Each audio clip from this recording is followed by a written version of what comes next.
வணக்கம், நான் உங்கள் முருகானந்தம், பெஸ்ட் அகாடமி பட்டுக்கோட்டையிலிருந்து. இன்று ஹிஸ்ட்ரி பாடத்தில் மராட்டியர்கள் அப்படிங்கிற அந்த தலைப்பிலிருந்து முக்கியமான ஆண்டுகள் மட்டும் நம்ம பார்க்க போகிறோம். இதில் ஆண்டுகள் மட்டும்தான், வேறு எதுவுமே டிஸ்கஸ் பண்ண போகிறதில்ல.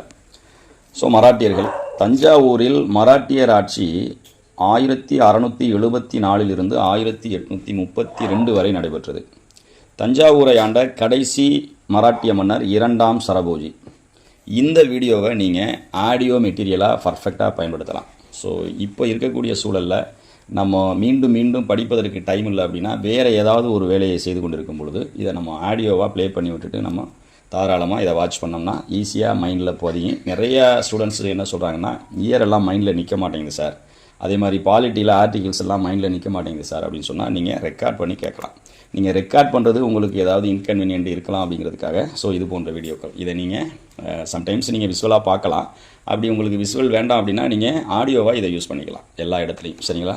ஸோ இது போன்ற வீடியோக்கள் உங்களுக்கு வேணும்னு நினச்சிங்கன்னா நம்ம பெஸ்ட் IAS அகாடமி அப்படிங்கிற யூடியூப் சேனலை நீங்கள் சப்ஸ்கிரைப் பண்ணி வச்சுட்டு பெல் ஐக்கானை கிளிக் பண்ணி ஆல் கொடுத்து வச்சுக்கோங்க, ஓகேவா? ரைட். இப்போது சிவாஜி 1627 பிறந்தார். சிவாஜி பிறந்த ஆண்டு 1627.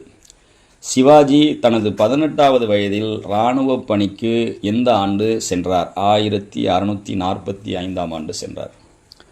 இது லோயர் கிளாஸில் இயர் ஏஜ் மாற்றி போட்டிருக்காங்க.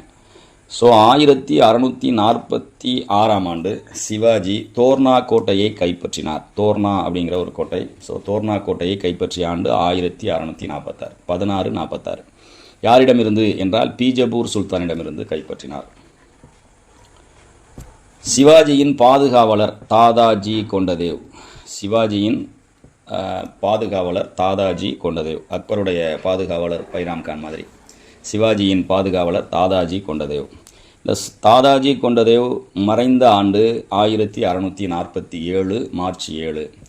சிவாஜி ஜாவாலியை கைப்பற்றிய ஆண்டு 1656. ஜாவாலி என்பது மகாராஷ்டிராவில் இருக்கக்கூடிய ஒரு பகுதி. ஜாவாலி என்பதை கைப்பற்றிய ஆண்டு 1656. பீஜப்பூர் தளபதி அப்சல் கானை சிவாஜி எந்த ஆண்டு புலி நகத்தால் கொன்றார்? 1659. 1659. ஓகே. அவுரங்கசீப்பின் மாமனார், அவுரங்கசீப்போட மாமனாரும் படைத்தளபதியுமான செயிஸ்டகானை விரல்களை துண்டித்து சிவாஜி அனுப்பிய ஆண்டு 1663. கிட்டத்தட்ட 3 விரல்களை கட் பண்ணிடுவார் சிவாஜி. அவுரங்கசீப்போட மாமனார் மற்றும் அவருடைய படைத்தளபதி செயிஸ்டகான் 1663. அப்புறமேல சில நிபந்தனைகளின் அடிப்படையில் பீஜப்பூர் சுல்தான் சாஜியை விடுதலை செய்த ஆண்டு 1649. சாஜியை விடுதலை எப்போ செய்தார் என்றால் 1649. சிவாஜி இராணுவ செயல்பாடுகளில் இருந்து விலகி இருந்த காலம் 1649. 1649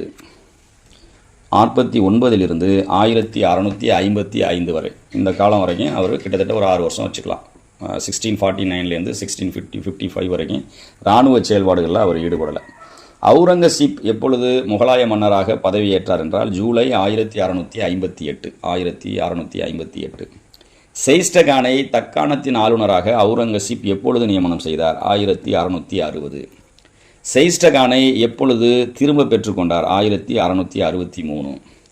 புரந்தர் உடன்படிக்கைக்குள்ளரெல்லாம் நான் போகல, ஜஸ்ட் இது ஒரு ஆடியோ மெட்டீரியல் மாதிரி. ஸோ இயர் மட்டும் சொல்கிறேன். புரந்தர் உடன்படிக்கை ஜூன் 11, 1665.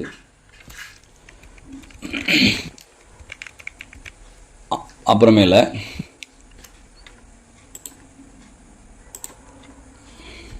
1666 மே மாதம் சிவாஜியின் அவருடைய மகன், சிவாஜியின் மகன் சாம்பாஜி, இவங்க ஆக்ராவை சென்றடைந்தார்கள். ஆக்ரா சென்ற ஆண்டு 1666 மே.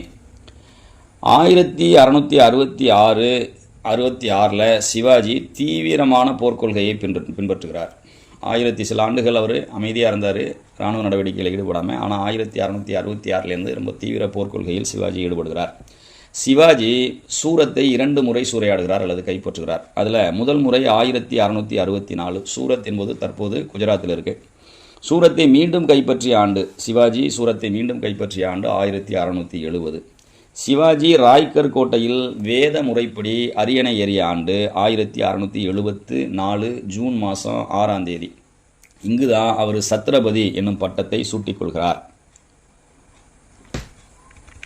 1680 சிவாஜி காலமானார். 1680 சிவாஜி காலமானார். சிவாஜி மறைந்த ஆண்டு 1680. 1686 பீஜப்பூரும் 1687 கோல்கொண்டாவும் அவுரங்கசீப்பால் கைப்பற்றப்பட்டன. 1686 1686 பீஜப்பூர், 1687 கோல்கொண்டா ரெண்டையும் அவுரங்கசீப் கைப்பற்றி கொண்டார். முகலாயர்களால் சாம்பாஜி 1689 ஆண்டு கொல்லப்படுகிறார். சாம்பாஜி 1689 கொல்லப்படுகிறார். அவுரங்கசீப் மறைந்த ஆண்டு 1707. அப்புறம் சாம்பாஜி, சரிங்களா, சாம்பாஜியின் மகன் சாகு அரியணை ஏறிய ஆண்டு சாகு மகாராஜா என்பார்கள். 1708. சாம்பாஜியின் மகன் சாகு அரியணை ஏறிய ஆண்டு 1708. பாலாஜி விஸ்வநாத்தை பேஷ்வாவாக சாகு நியமனம் செய்த ஆண்டு, சாகு மகாராஜா நியமனம் செய்த ஆண்டு 1713. பேஷ்வா என்றால் பிரதம அமைச்சர் அப்படிங்கிற மாதிரி. சாகு மகாராஜா மறைந்த ஆண்டு 1749. 1761 தாராபாய் மரணம்.